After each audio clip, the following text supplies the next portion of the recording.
지난 주일 포항미등교회 임직식 날에 아름다운 꽃이 활짝 피었습니다.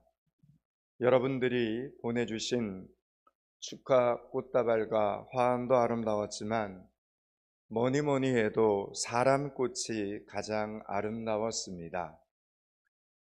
축하받는 사람의 얼굴도 보니 꽃이요, 축하해주는 사람의 얼굴도 보니 꽃이었습니다. 하나님의 얼굴도 꽃처럼 활짝 피어나셨겠죠.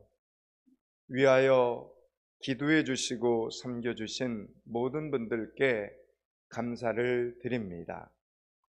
오늘은 맥추 감사 주일입니다. 성경에는 이스라엘 백성들이 지키는 여러 가지 절기들이 나와 있습니다. 이스라엘의 3대 절기라고 하는 유월절, 오순절, 장막절을 비롯해서 희년, 대속제일, 나팔절, 수전절 등 여러 절기들이 있는데 이상하게 유독 21세기가 되었어도 온 나라의 교회가 이렇게 맥추절을 지키고 있습니다. 그래서 어떤 분들은 아니 나는 농사를 짓지도 않는데 왜 맥추절을 지켜야 할까 궁금해하는 분들도 있습니다. 또 어떤 분들은 아니 예수님이 오셔서 율법이 완성되었는데 구약시대의 절기를 아직까지도 왜 지켜야 하는가 라는 의문점을 갖기도 합니다. 오늘 말씀을 통해서 그 궁금증과 의문점에 대해서 성령 하나님께서 완전히 해결해 주시기를 축원합니다. 여러분, 절기는 히브리 말로 모헤드라고 하는데 모헤드는 하나님이 정해놓은 시간표라는 뜻입니다. 하나님이 정해놓은 시간표, 이 말은 절기라는 것은 사람이 정한 날짜가 아니라는 뜻이죠. 하나님께서 우리에게 무엇을 주시기 위해, 그러니까 하나님께서 직접 우리에게 어떤 복을 주시기 위해 정한 날이라는 뜻입니다. 자, 그러면 우리에게 어떤 복을 주시려고 날짜를 정하셨다는데 우리의 입장에서 이 날을 그러면 기억하고 있어야 됩니까? 아니면 잊어버리고 있어야 됩니까? 잊어버리면 손해입니다. 아주 큰 손해를 겪게 됩니다. 그래서 오늘은 많은 절기 중에서 하나님의 자녀들에게 맥추절의 복은 과연 무엇인가를 좀 묵상해 보려고 합니다. 이제부터 잘 따라오셔야 합니다. 그래야 하나님의 복을 받고 셀라눔의 은혜가 커지게 됩니다. 오늘 보면 26절을 다시 한번 읽습니다. 16절입니다. 16절을 같이 읽습니다. 맥추절을 지켜라.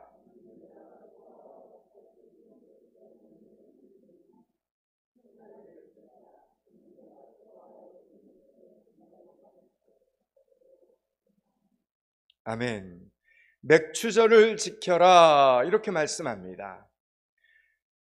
예수님과 동시대에 살았던 유대인의 유명한 역사가 요세푸스의 기록에 보면 예수님 당시에 예루살렘의 인구가 약 한 60만 정도였다고 합니다.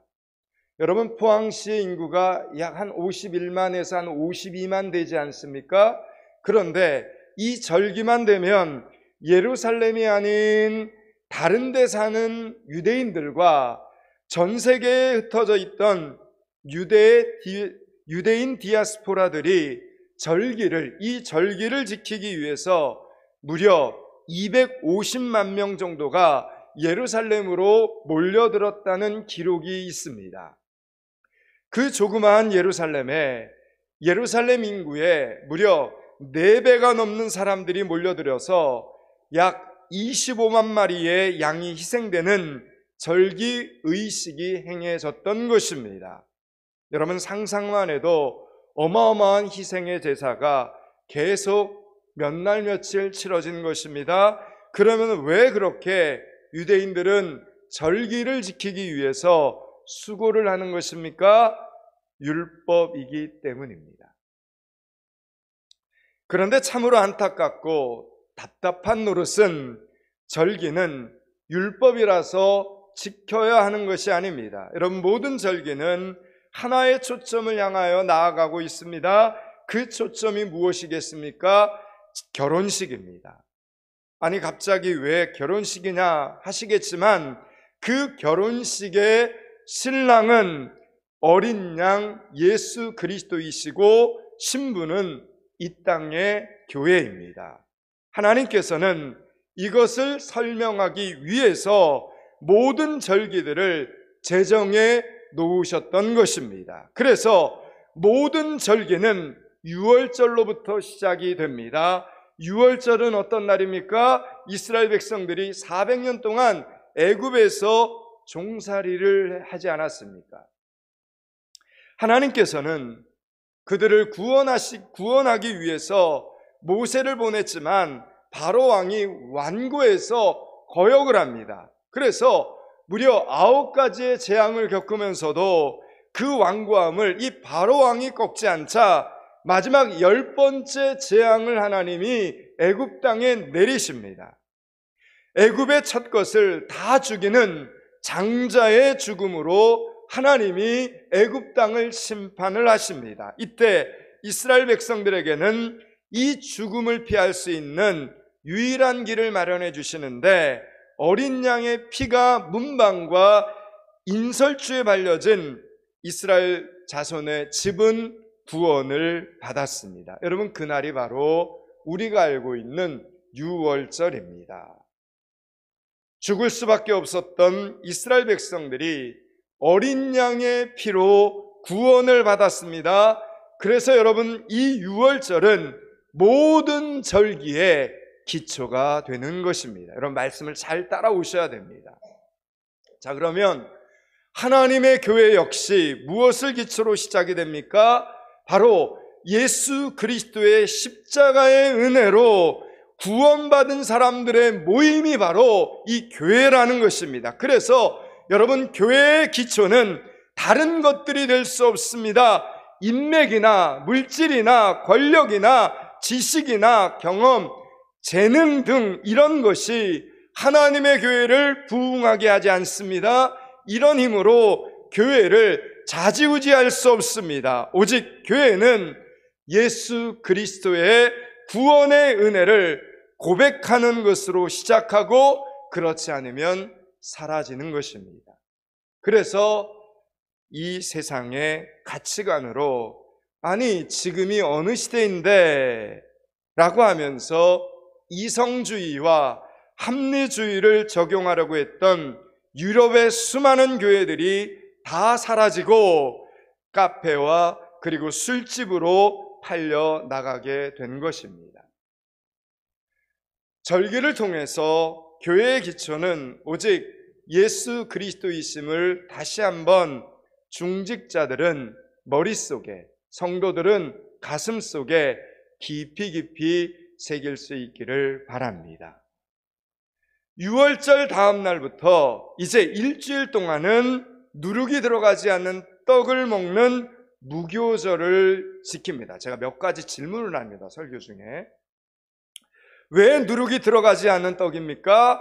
어린 양의 죽음을 통해서 시작된 이 구원의 문제만은 어떤 인간의 노력이나 인간의 행위로 되는 것이 아니라는 메시지를 거기에 담고 있습니다. 이렇게 무교절 한 주간이 끝나면 곧바로 찾아오는 절기가 바로 초실절입니다.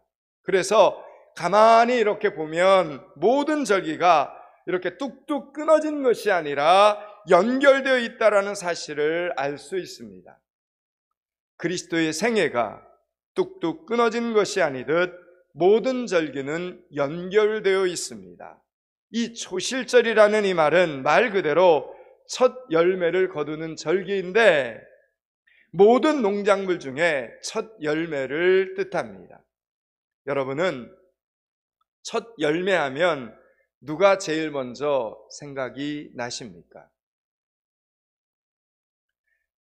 여러분, 초실절 속에는 예수 그리스도께서 부활의 첫 열매가 되심이 담겨져 있는 것입니다. 그래서 초실절은 예수님께서 안식일 다음 날 새벽에 부활하셨듯이 안식일 다음 날 초실절 절기를 지킵니다. 이렇게 성경의 모든 절기는 예수 그리스도를 가리키는 화살표와도 같은 것입니다. 그리고 오늘 본문에 나온 이 맥추절은 이 초실절로부터 7 안식일을 계수합니다. 그러니까 7 곱하기 7, 49일이 됩니다.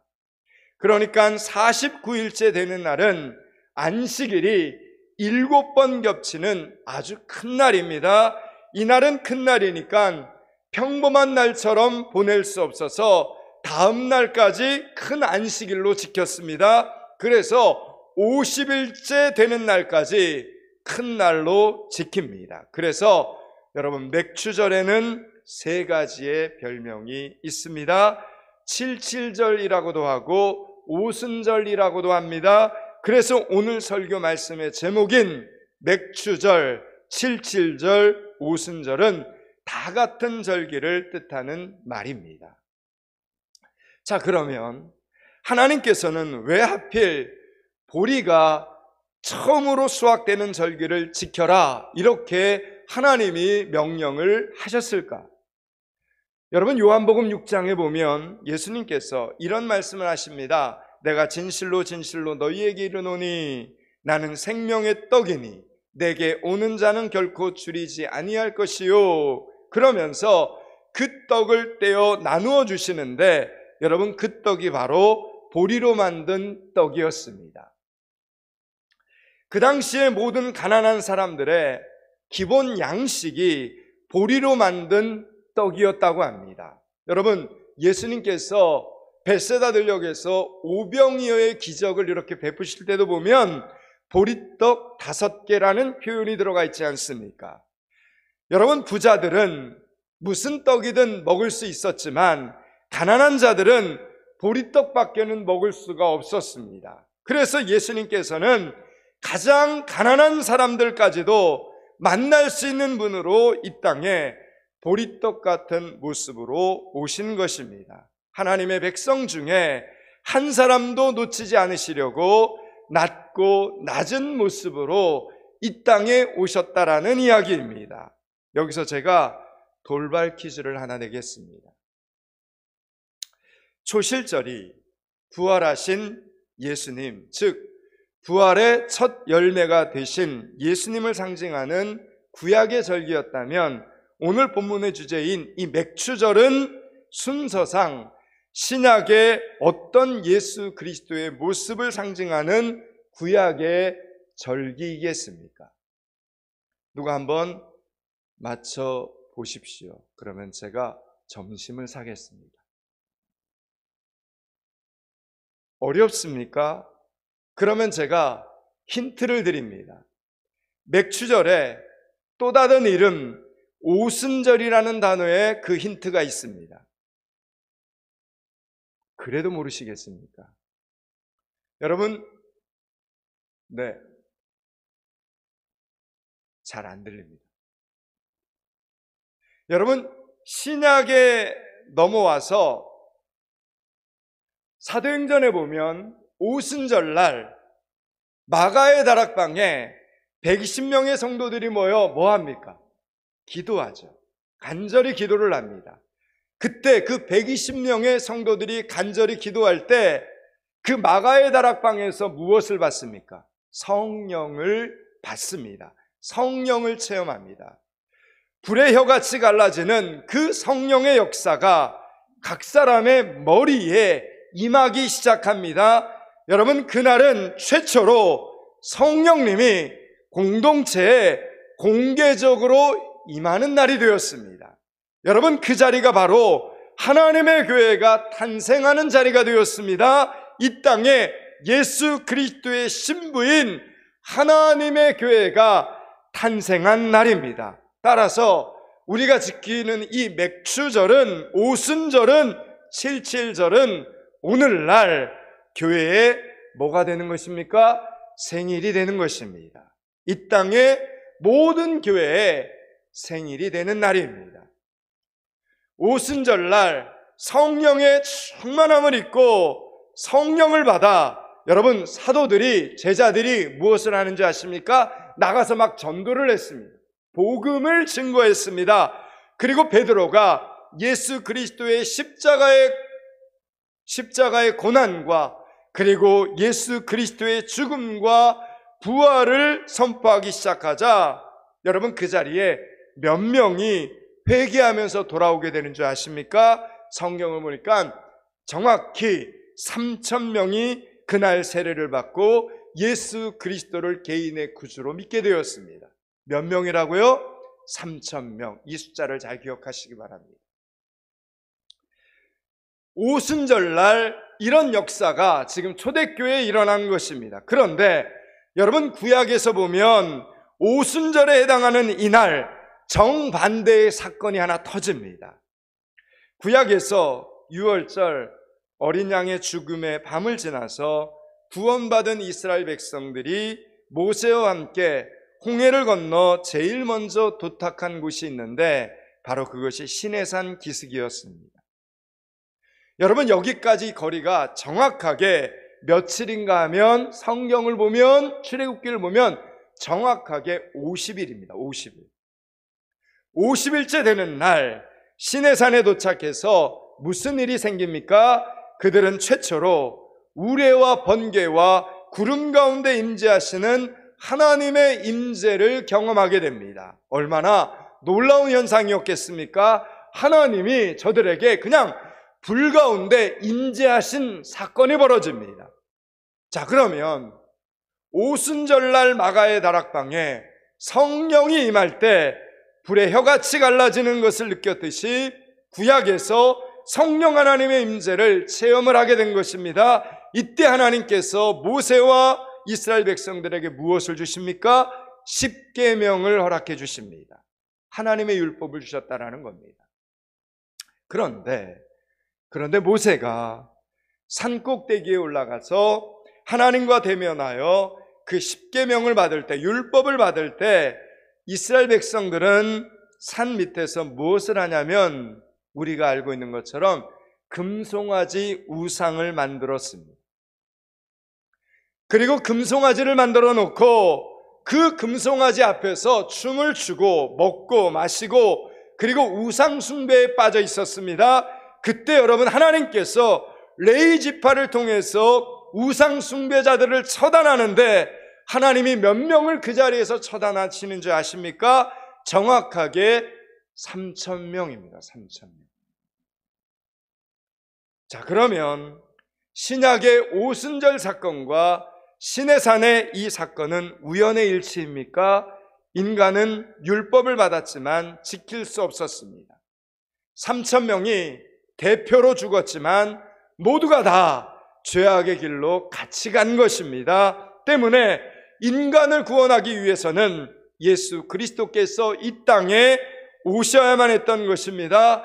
그렇게 예수 그리스도께서 어린 양으로 죽어주셔서 탄생한 신약의 오순절은 교회의 탄생과 함께 죽을 수밖에 없었던 3,000명을 그 자리에서 살려낸 것입니다.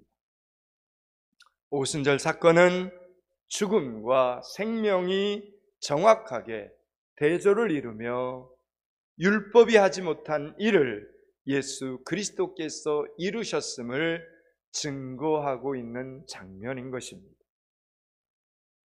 뿐만 아니라 오늘 우리가 지키는 이 맥추절은 또 하나의 중요한 메시지를 우리에게 제시하고 있습니다. 오늘 본문의 말씀을 다시 한 번만 읽겠습니다. 16절입니다. 맥추절을 지키라. 이는 내가 수고하여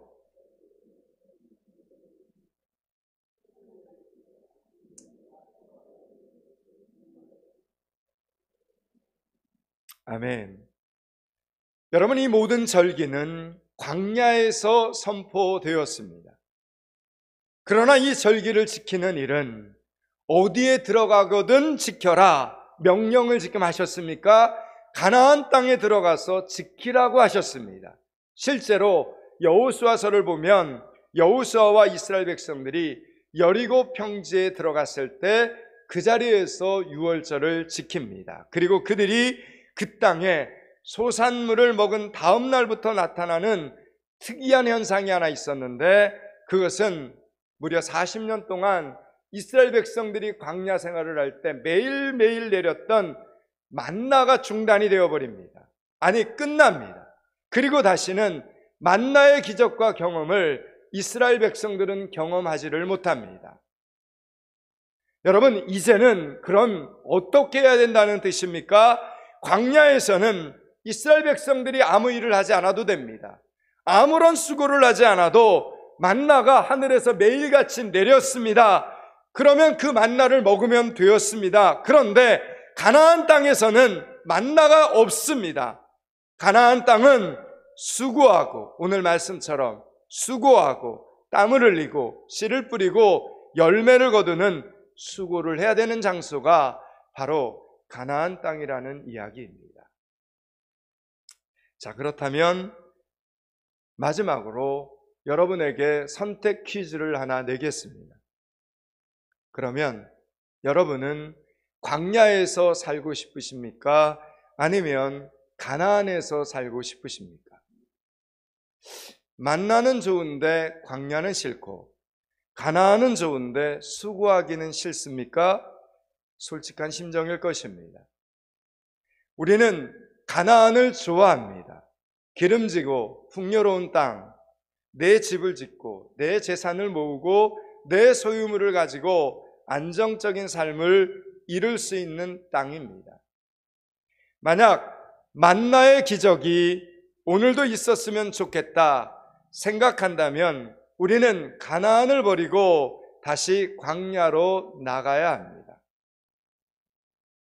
아무것도 소유하지 못하고 그냥 신발 한 컬레와 옷 한 벌과 천막을 치고 살다가 다시 일어나 가라 하면 가고 서라 하면 서는 길 떠나는 선교사와 같은 그런 삶을 살아야 하는 것입니다.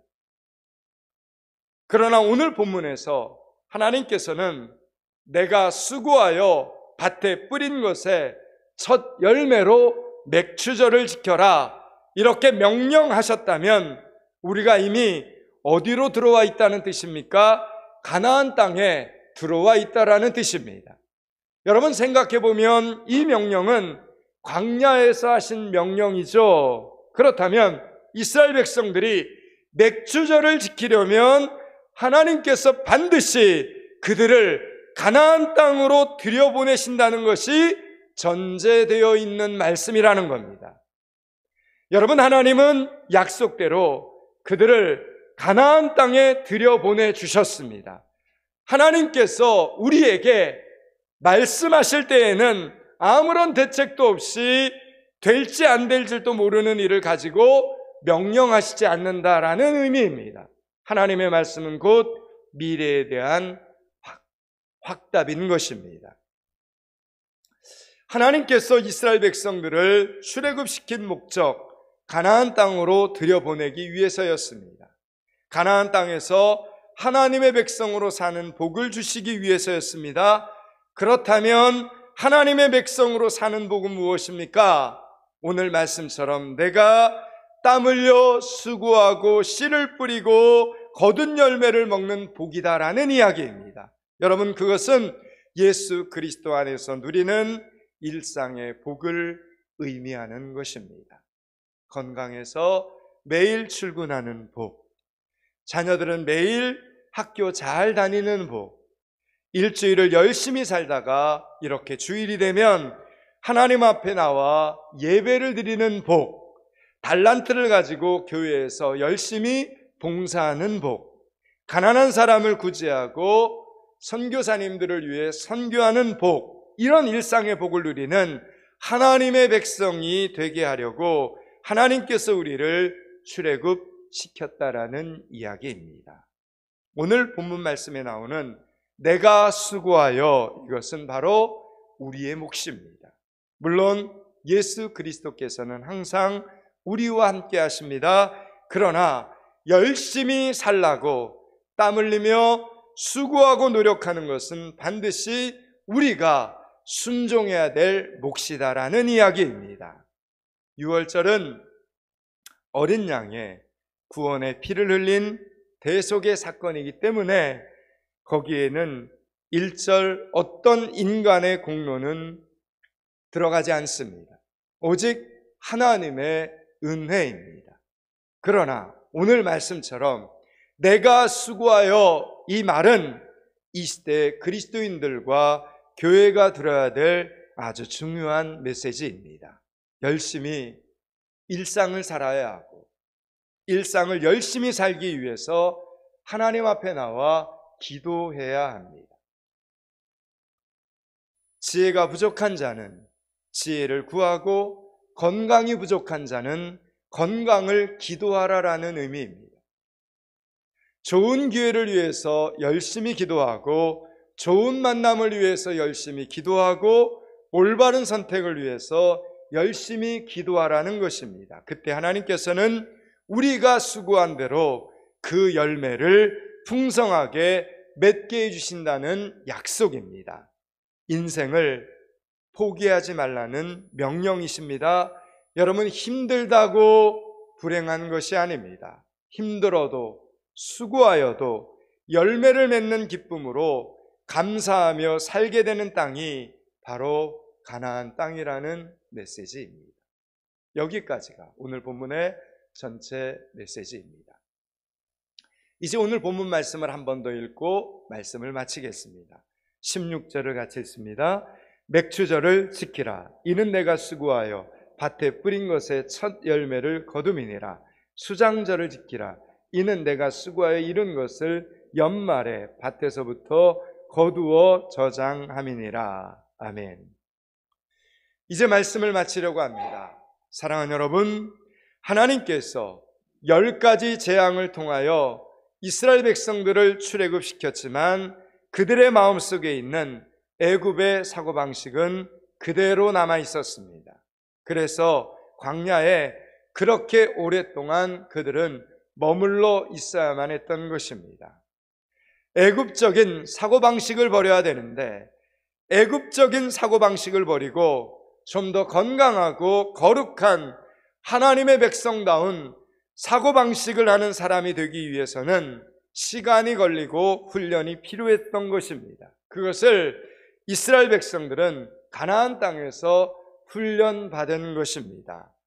하나님의 약속과 하나님의 말씀을 붙잡고 그리스도께서 순종하신 것처럼 우리도 순종하며 배우는 땅이 바로 가나안이고 그 세월이 바로 우리의 인생이 되는 것입니다. 오늘도 여러분의 삶의 현장에서 열심히 여러분이 살아가야 하는 이유가 맥추절 속에 있음을 다시 한번 깨달으면서 여러분의 인생을 포기하지 않고 성실하게 계속해서 살아가는 여러분들이 되시기를 주님의 이름으로 축원합니다. 기도하겠습니다.